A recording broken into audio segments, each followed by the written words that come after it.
अस्सलामुअलैकुम to all of you. उम्मीद करती हूँ कि आप सब लोग खैरियत से होंगे। आज के हमारी वीडियो का जो टॉपिक है वो है एक्सरसाइज 1.1 से रिलेटेड, जिसमें हम लोग वर्ड प्रॉब्लम्स डिस्कस कर रहे हैं।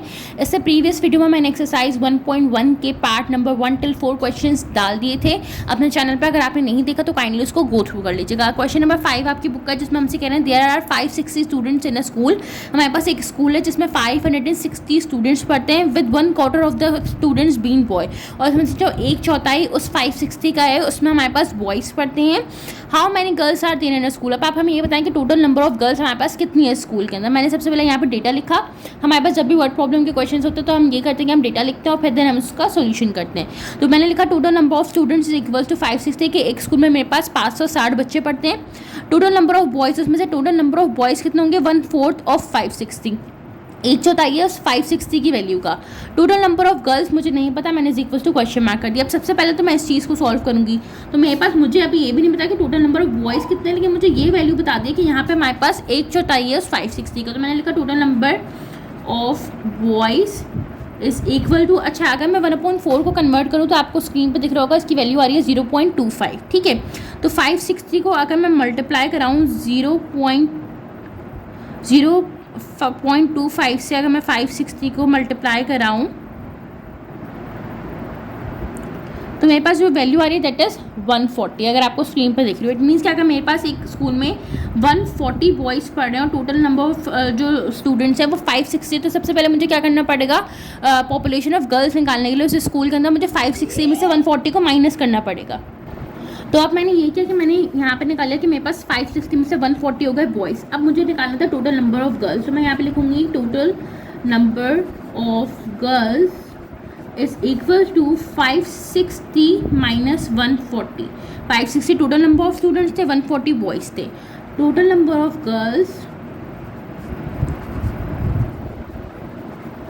इज इक्वल टू 560 में से 140 को मैं माइनस कर रही हूँ, 560 माइनस 1। तो जैसे कि आपको दिख रहा है कि मैं 560 में से 140 को माइनस करूँगी तो मेरे पास जो टोटल नंबर ऑफ गर्ल्स आ रही होंगी वो आ रही होंगी 420 गर्ल्स। इट मीन्स हमारे पास जो टोटल पॉपुलेशन थी वो 560 स्टूडेंट्स की थी एक स्कूल के अंदर। तादाद जो थी उसमें से हमारे पास जो है वो 420 लड़कियां पढ़ती हैं और 140 जो है उस स्कूल के अंदर बॉयज़ पढ़ते हैं। तो ये हमारे पास इसका आंसर हो गया। अब हम चलते हैं आपके क्वेश्चन नंबर 6 की तरफ, जिसमें कह रहे हैं ईच डे महात वॉक्स। हमारे पास एक मिक्स फ्रैक्शन में वैल्यू दी हुई है in the morning and 11/2 kilometre in the evening. हमारे पास एक लड़का है महात जो हमारे पास 2 टाइम वॉक करता है, एक मॉर्निंग में करता है और एक इवनिंग में करता है, और उसके किलोमीटर्स हमें यहाँ पे बता दिए गए, एक ये वैल्यू दी हुई है और एक हमारे पास ये वैल्यू दी हुई है। How much does he walk daily. हमें ये बताएं कि वो डेली कितना वॉक करता है। Change the answer in decimal, आपने इसको आंसर जो है वो डेसिमल फॉर्म में कन्वर्ट करना है and find out what type of decimal it is, और हमें ये भी बताएं कि किस टाइप का डेसिमल है। तो हमने सबसे पहले इसका सॉल्यूशन लिखा, डेटा की मैंने हेडिंग डाली, मैंने कहा महात वॉक्स, ये हमारे पास दिया था 1/4 किलोमीटर इन मॉर्निंग। तो सबसे पहले तो मैंने लिख लिया कि इतने वो वॉक करता है मॉर्निंग में। इसको मैं जब कन्वर्ट करूँगी तो 3 4 12 होता है। ये वाला नंबर से जाके मैं इस फ्रैक्शन को जब मैं कन्वर्ट करती हूँ प्रॉपर या इम्प्रॉपर फ्रैक्शन में, तो ये वाला नंबर से जाके मल्टीप्लाई होता है। तो 4 3 से मेरे पास 12 हो गया, 12 + 1 हो गया 13, तो ये हो जाएगा मेरे पास 13/4 किलोमीटर, ठीक है। अब हमारे पास महात वॉक्स इतनी वैल्यू हमें बताई हुई थी, तो यहाँ पर लिखूँगी महात वॉक्स हमारे पास कितने दिए हुए हैं यहाँ पे 11/2 किलोमीटर इन दी इवनिंग। तो महात जो वॉक करता है इवनिंग में वो 11/2 किलोमीटर की होती है। अब हमें बताना है how much does he walk daily. How much does he walks daily is equal to question mark. जब हम इनसे बोल रहे हैं कि डेली कितने वॉक करता है, इट मीन्स कि मैं दोनों वैल्यू को ऐड कर दूंगी। हमारे पास की सबमिशन का सवाल है, ठीक है, सम का सवाल है। इसमें मैंने क्या किया कि जो मेरी वैल्यू आ रही थी यहाँ पे 13/4 प्लस 11/2। अगर एक इंसान 2 टाइम वॉक करते हैं, सुबह भी कर रहा है और शाम में भी कर रहा है, तो मैं सुबह और शाम की वैल्यू को ऐड कर दूंगी तो मुझे पता चल जाएगा कि वो एक दिन में कितनी वॉक कर रहा है। तो इस तरीके से मैं बता सकती हूँ कि एक दिन में वो डेली जो है वो इतने किलोमीटर वॉक कर रहा है। अच्छा, अब अगर आप यहाँ पर देखें तो ये हमारे पास हमें इन दोनों का एलसीएम लेना पड़ेगा। सबसे पहले तो मैंने यहाँ पे क्या किया, 4 का एलसीएम लिया और 2 का एलसीएम लिया। 2 to the 4, 2 1 the 2, 2 1 the 2, 2 1 the 2, ठीक है, ये हमारे पास आ गया। अब इसको मैं मल्टीप्लाई करूँगी तो 2 टू द 4, इट मीन्स इसके अपॉन में क्या आ जाएगा, यहाँ पे मेरे पास 4 आ जाएगा। यहाँ तक आपको बात समझ आ गई। अब 4 अपने टेबल में 1 टाइम पे आता है तो 1 मल्टीप्लाई होगा 13 से, प्लस 2 के टेबल में 4 कितने टाइम पे आता है, 2 टाइम पे आता है, तो 2 मल्टीप्लाई होगा यहाँ पे 11 से, ठीक है। हमारे पास ये हो जाएगा 13 मल्टीप्लाई बाय 2 को अगर मैं 11 से मल्टीप्लाई करूँ तो मेरे पास आएगा 22/4। यहाँ पे मैं 22 में 13 को ऐड करूँगी, 22 प्लस 13 इज इक्वल्स टू 35, तो ये हो गया 35/4 किलोमीटर। अब हमारे पास यहाँ पे कहते हैं कि आपने इसको किस में कन्वर्ट करना है, डेसिमल में कन्वर्ट करना है। मैंने क्या किया, 35 को डिवाइड कराया 4 से, तो मेरे पास जो आंसर आया that is 8.75 kilometre. It means कि हाथ जो है पूरे दिन में वो 8.75 किलोमीटर जो है वो वॉक करता है, ठीक है। हमारे पास कहते हैं आपने ये भी बताना है कि किस टाइप का डेसिमल है। तो ये हमारे पास टर्मिनेटिंग डेसिमल है। मैं यहाँ पे इधर लिख भी लेती हूँ, टर्मिनेटिंग डेसिमल। क्यों? क्योंकि हमारे पास जो पॉइंट की बात है वो इनफाइनाइट नंबर्स नहीं है, फाइनाइट नंबर्स हैं। तो ये हमारे पास कौन सा होता है, टर्मिनेटिंग डेसिमल होता है, जो रिपीट भी नहीं हो रहा, जिसमें 75 बार बार रिपीट भी नहीं हो रहा, और ये हमारे पास फाइनाइट भी है, इसलिए मैंने इसको टर्मिनेटिंग डेसिमल कह दिया, ठीक है। अब हमारे पास इस सवाल के अंदर कह रहे हैं in a high jump competition Haris jump 2.25 metre. हमारे पास एक लड़का है हारिस जो हाई जंप कंपटीशन में 2.25 मीटर जो है उसने जंप करी। Another competition Jawad jump 3.5 metre, और हमारे पास एक लड़का है जवाद जिसने 3.5 मीटर जो है वो जंप की एक कंपटीशन के अंदर। Which one jump higher, find the answer in decimal. आप ये बताएं कि कौन सा जो लड़का है उसने ज़्यादा जंप किया, कितने मीटर ज़्यादा जंप किया, आप हमें ये बताते हो, उसका आंसर आपने जो है वो डेसिमल में हमें देना है। अब अगर आप यहाँ पर गौर से देखें तो हारिस 2.25 मीटर है और जो जवाद का है वैल्यू है जंप की वो 3.5। इट मीन्स जवाद ने ज़्यादा जो है वो ऊंची जंप मारी है हारिस के मुकाबले में।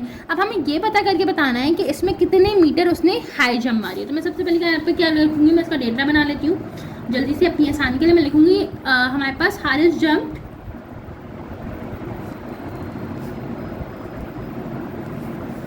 2.25 मीटर। सही, सबसे पहले तो मैंने लिख दिया कि हारिस ने जंप की 2.25 मीटर। फिर मैंने लिखा जवाद jumped 3.5 मीटर्स। दूसरी मेरी यहाँ को ये value. Which one jump higher, तो हम लिख लेंगे यहाँ पे विच वन जंप्ड हायर, और who jump higher is equals to question mark. Find the answer in decimal. तो इट मीन्स कि मुझे इन दोनों की वैल्यूज में से क्या करना पड़ेगा, मुझे इनको सब्ट्रैक्ट कराना पड़ेगा। जब मैं इनको सब्ट्रैक्शन कराऊंगी तो मुझे पता चल जाएगा कि किसने जो थी वो ज़्यादा ऊंची जंप मारी थी। तो मैं यहाँ पे क्या करूँगी, मैं यहाँ पे 3.5 मीटर्स में से माइनस करा दूँगी 2.25 को। जब मैं 3.5 में से माइनस कराऊंगी 2.25 को, तो यहाँ पे जो वैल्यू आ रही है that is 1.25। It means 1.25 metre. अब इसका जो जवाब होगा वो ये होगा कि Jawad jump 1.5 metre more than Haris. तो मैं यहाँ पे लिख दूँगी Jawad jumped 1.25 metre more than Haris, और ये मेरे पास इसका आंसर हो जाएगा फाइन। अब हम चलते हैं आपके क्वेश्चन नंबर 8 की तरफ, जिसमें हमसे कह रहे हैं अ वेसल कंटेन, एक हमें लीटर में वैल्यू दी हुई है। A vessel contain mix fraction में एक वैल्यू दी हुई है लीटर ऑफ मिल्क। इतने लीटर ऑफ मिल्क जो है एक वेसल, एक डिब्बा या कंटेनर जो है कंटेन करता है। Farhan drink 5/6 litre of milk. हमारे पास जो फरहान है उसने 5/6 लीटर मिल्क उसमें से पी लिया। How much milk is left in the vessel. हमारे पास ये बताएं कि उस वेसल के अंदर कितना जो दूध है वो अभी बचा हुआ है। Find the answer in decimal and then tell what type of decimal it is. तो मैंने सबसे पहले इसका भी अगेन क्या किया कि मैंने इसका डेटा बनाया।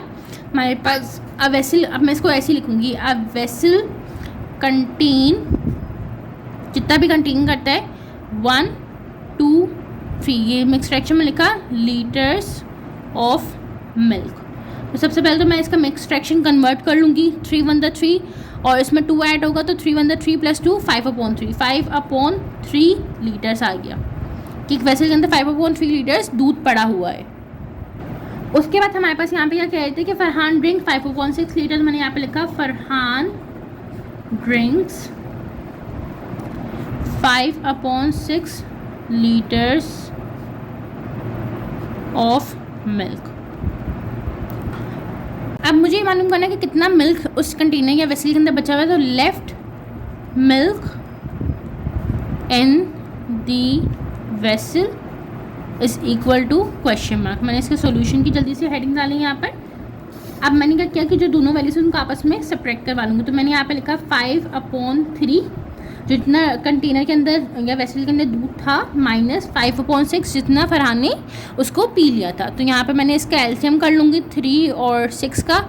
3 1 × 3, 3 2 × 6, 2 1 × 2, तो यह 3 × 2 is 6। इट मीन्स इसका जो एलसीएम आ रहा होगा हमारे पास वो आ रहा होगा यहाँ पे 6। अब 3 के टेबल में 6 कितने टाइम पे आता है? 2 टाइम पे आता है। तो 2 × 5 हो जाएगा। माइनस 6 अपने टेबल पे कितने टाइम पे आता है? 1 टाइम पे आता है। तो 1 × 5 हो जाएगा।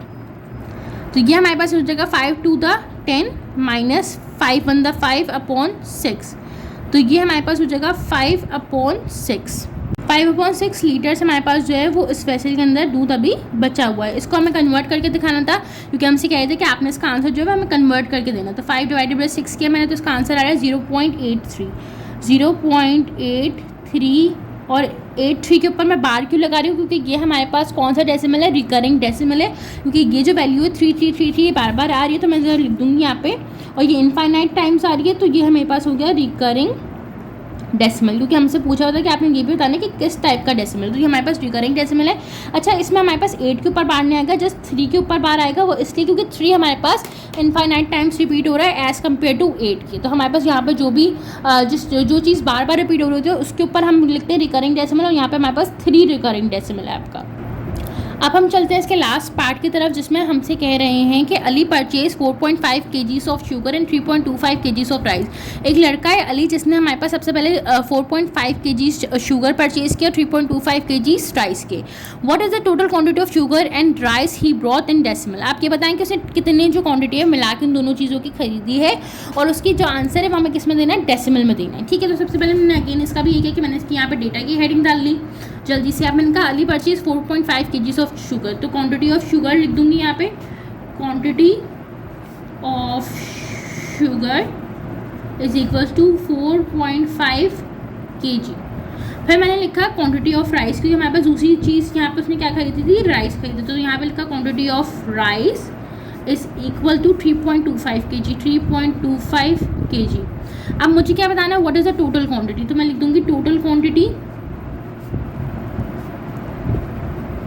Is equal to question mark. वो मुझे नहीं पता, मैंने सॉल्यूशन की हेडिंग डाली।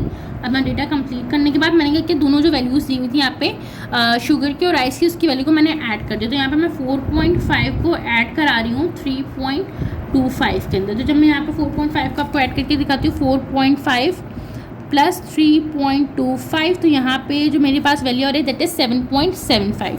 तो जो उसने टोटल क्वांटिटी खरीदी है मिला के इन दोनों चीज़ों की बन रही है 7.75। अब क्योंकि हमारे पास केजी में होती हैं दोनों चीज़ें, तो मैंने यहाँ पे लिखा केजी। तो मैं यहाँ पे लिख दूँगी Ali brought 7.75 kg of rice and sugar all together का क्या मतलब है? दोनों चीज़ों को मिला के जो उसकी वैल्यू आ रही है दैट इज 7.75। इसको हमें डेसिमल में कन्वर्ट करने की ज़रूरत नहीं है क्योंकि ये वैल्यू ऑलरेडी डेसिमल के अंदर ही है। उम्मीद करती हूँ कि आप लोगों को ये वीडियो जो है वो पसंद आई होगी। इसमें जो मैंने कॉन्सेप्ट समझाने की कोशिश की वो आपको समझ आ गया होगा। मुझे अपना फीडबैक प्रोवाइड करें ताकि मैं अपनी क्वालिटी को जो है वो इम्प्रूव कर सकूँ और समझाने के तरीके को भी। तब तक के लिए अपना ख्याल रखें। इंशाल्लाह नेक्स्ट वीडियो में जल्दी अपलोड कर दूँगी। फ़ी अमान अल्लाह। अल्लाह हाफ़िज़।